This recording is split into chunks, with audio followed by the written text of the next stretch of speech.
That defies logic to me. Right. Until you hear the explanation. You can start a rumor on a guy like me or a celebrity just like that. All you have to do is push a button on your phone and say, so-and-so did this to me. R.Kelly did this to me. And if you get any traction from that, if you're able to write a book from that, if you're able to get a reality show, then any girl that I had a relationship in the past that it just didn't work out, she can come and say the same exact thing. Are you blaming this on social media? I'm talking about the power of social media. In 2008, R.Kelly was found not guilty on 14 counts of child pornography after prosecutors in Chicago failed to convince a jury that he was a man seen in a sex tape with a girl as young as 13. What do you want to say to your fans? Last month, Kelly was indicted again, this time charged with aggravated criminal sexual abuse of 4 women, including 3 who the charges say were minors at the time. Have you ever had sex with anyone under the age of 17? No. Never? No. I have to tell you, it's so hard to believe that based on all that we've read. I'm going to tell you something, Gail. There's one sentence. I'm going to tell you something. What women said about you. What women said about me. So nobody's allowed to be mad at me and be scorned and lie on me. So they're lying on you. That's your explanation. They're lying on you. Absolutely.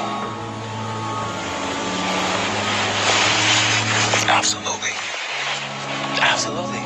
You feel that people have maligned your character? I have been assassinated. I have been buried alive. But I'm alive. So I think the point you're making is, and correct me if I'm wrong, that you have never held anybody against their will. I don't need to.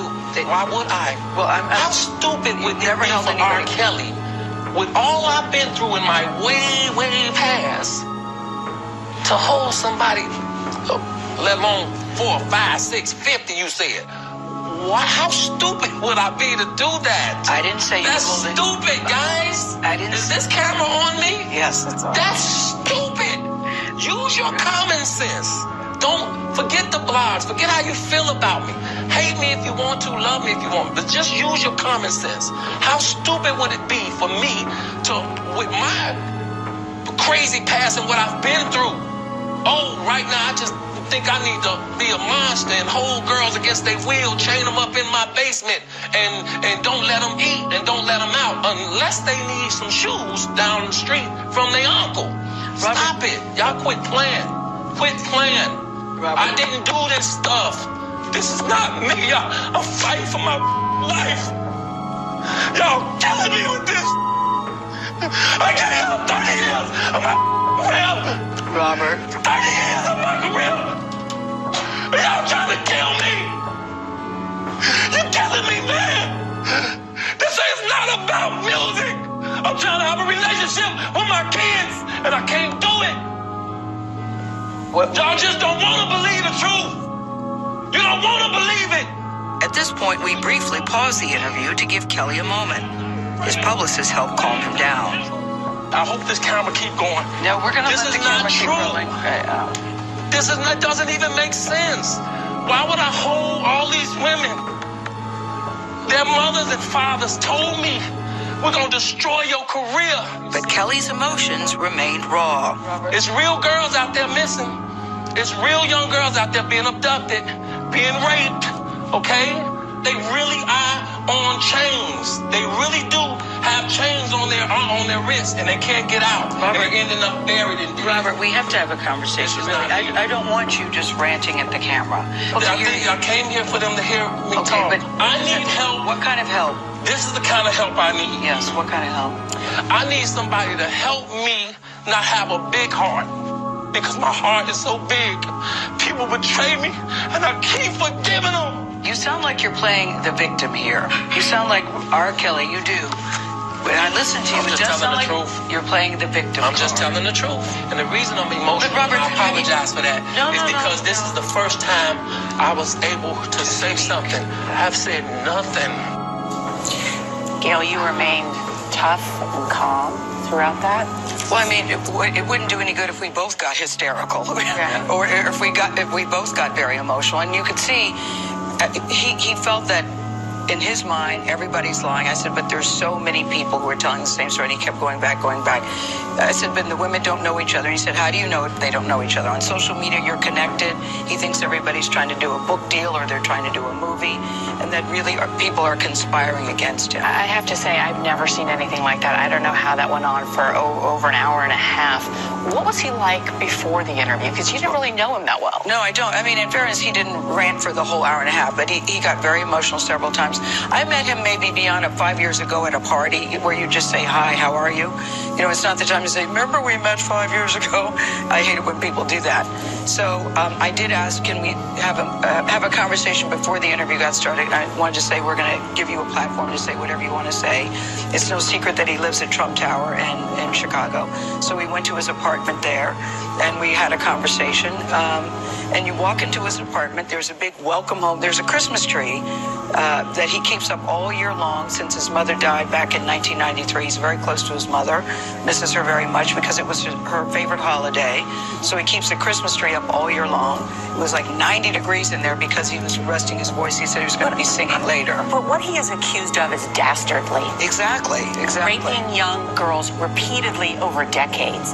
And I think what you did, Gail, was allow him to tell his story and to see, though, his behavior, his temperament, is, I think, what is most revealing of this interview as well. The pounding of the fist, the getting up. I was worried about you. I was actually worried about you when I saw the pictures. Well, it's funny. Favorite son, favorite daughter, and Oprah all called me and said, were you afraid? Did you think he was going to hit you? I actually never thought that. I think that I thought I might get accidentally clobbered, but I didn't think that he would deliberately try to hurt me. I never felt in danger talking to him. I just felt that he had a lot of emotion. He wanted to release it. And, you know, when it was all over, we had a conversation. We said goodbye. And I think at the end of the day, he was glad that he was able to say what he wanted to say. Okay. But it's hard to believe when you say, Robert, there are so many allegations, so many accusations, and you've never had sex with anybody under the age of 17. And it took this jury less than a day to deliberate. Yes, exactly right. There's more, right? And he says more will come out on his side of the story, too. And we have more of this Yes, we do. In our next half hour, Kelly talks about the two women who live with him and the allegations that he controls their lives, allegations that both women deny. We talked to them, too. We'll share that a little bit. He was charged with 10 counts of aggravated criminal sexual abuse. Authorities say 3 of the 4 alleged victims were underage at the time the crimes happened. He has pleaded not guilty. And the clip that we just saw, Gail said that right after that, Oprah called her and asked if she was afraid. Did she think he was going to hit her? She said, I thought I might get accidentally clobbered, but I didn't think that he would deliberately try to hurt me. I never felt in danger talking to him. I never felt that watching Gail there. I just thought, wow, this was a man that can go from this stage to this stage with the flip of a switch. Well, I know that it probably definitely seemed like a flip of a switch. You can tell this is something that has been building in him. You can, it's like that situation where the thing that really sets you off isn't the thing that you're really upset about. Yeah. It's all these other things. But it is crazy to think that his attorneys would allow this interview to happen, especially with the potential of him responding like that. Like, this doesn't help him in any sort of way. Well, he's just pleading his innocence throughout. But to help us unpack all of this, clinical associate professor of psychiatry at the New York Presbyterian Hospital, Gail Saltz, joins us from New York. Good to see you, Dr. Saltz. You just saw right there R.Kelly showed up. What do you make of that behavior? Well, it certainly demonstrates poor impulse control, which is concerning because, that is a factor when it comes to, abuse, frankly, is what is the person's impulse control. And obviously that isn't something he would want to have done on camera, even if he feels all those feelings. So the inability to sort of contain himself in the moment is concerning, and the fact that his anger can go from 0 to 60 is also concerning, even if he is that angry in an ongoing way. The denials are not terribly meaningful, nor is the emotionality behind it, because at the end of the day, even people who have committed terrible crimes, heinous crimes, can be very distraught. Why? Because they've been caught. And they face the potential consequences. Yeah, and he is fighting for his life. Yeah. You know, Well, and either way, he is fighting for his life. He is. He's fighting for his career and his life outside of prison. All right, Dr. Saltz, let's keep this going here. Here he is right here strongly denying having sex with underage girls. Have you ever had sex No. with anyone under the age of 17? No. Never. No. So they're lying on you. That's your explanation. They're lying on you. Absolutely. Absolutely. Absolutely. You feel that people have maligned your I character. have been assassinated. I have been buried alive. But I'm alive. So I think the point you're making is, and correct me if I'm wrong, that you have never held anybody against their will. I don't need to. Why would I? Well, How stupid would it never be held for anybody. R.Kelly, with all I've been through in my way, way past, to hold somebody, let alone 4, 5, 6, 50, you said. Why, how stupid would I be to do that? I didn't say you That's hold it. stupid, guys. I didn't. Is this camera on me? Yes, it's on. That's stupid. Use your common sense. Don't forget the blogs. Forget how you feel about me. Hate me if you want to, love me if you want, but just use your common sense. Gail, start with his body language. What did you make of his response? I mean, he feels desperate and, angry and upset. And that doesn't mean that necessarily that he is upset and desperate because this is untrue. It could mean because it's true and he is feeling caught. But Dr. Gail, wouldn't anyone who were facing these kinds of allegations in this era, in this time, wouldn't anyone respond aggressively to such aggressive allegations against them, though? Yes, I would tell you that 99% of people who commit crimes of sexual abuse or rape would lie about it if asked about it. I mean, and vociferously so, especially the tighter that they feel caught. Now, that doesn't mean that he did it, but I am telling you that having seen many a perpetrator, they are not truthful, and yet they can look like they really mean it. Why? Because people who have sociopathy don't care, don't feel guilty about the crime, and feel they deserve to get out, and are very charismatic and very able to be convincing. Well, I don't know that charismatic would be how I would describe this particular interview. R. Kelly's publicist comes into the interview at one point and tries to calm him down.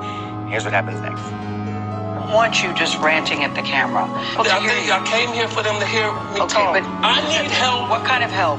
This is the kind of help I need. Yes, what kind of help? I need somebody to help me not have a big heart, because my heart is so big. People betray me, and I keep forgiving them. You sound like you're playing the victim here. You sound like R. Kelly, you do. When I listen to you, I'm it just does sound telling the like truth. you're playing the victim I'm just card. telling the truth. And the reason I'm emotional, But Robert, and I apologize for that, No, is because this is the first time I was able to say something. I've said nothing. Dr. Saltz, we found this particularly interesting. Describe the victim mentality when someone's being accused of what he has been accused of. I've got a big heart. Yeah. When somebody believes that they are deserving and they feel betrayed, and believe me, someone who feels that they were in some way promised to have what they want, to get what they want, and have people remain loyal to them. I mean, look at what's going on in our country in general.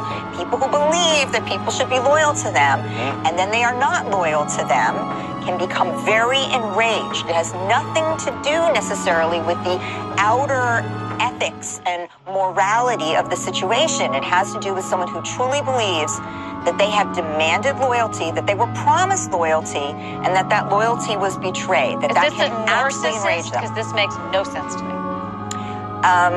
Narcissism is often behind such claims that they should have loyalty and belief that they are entitled to what they want at all costs.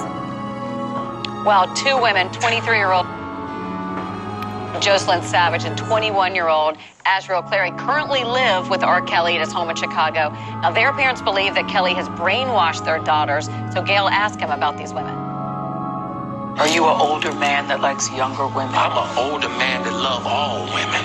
Okay. Azrael Clary, what can you tell? What is your relationship with her? Right now, I'm seeing her. You are seeing her? Yeah, she's 21. I'm seeing her. She's 21. Yeah. But did you start seeing her at 17? Absolutely not. Did you have sex with her when she was 17? Absolutely not. Absolutely not. Although her parents wanted me to. No, her parents claim they have text messages that show that you had sex with her when she was 17. Claim. So you're saying you did not have sex with her when she was 17? Absolutely not. You are with two women right now. You love them. They say they love you. What kind of love is it that keeps these young women away from their families? Their families are saying... I'm talking right now about Jocelyn because and Azrael. I'm going to answer your question. What kind of love is that? What kind of father?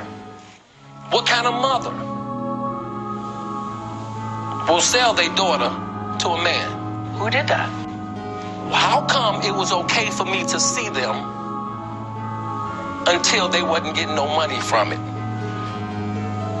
Why would you take your daughter, if I were going to take my daughter and she's 19 years old to a 49-year-old icon, whatever, celebrity or R.Kelly concert or whoever it is, I'm not going to put her on the stage and leave her. I'm going to take her to the concert.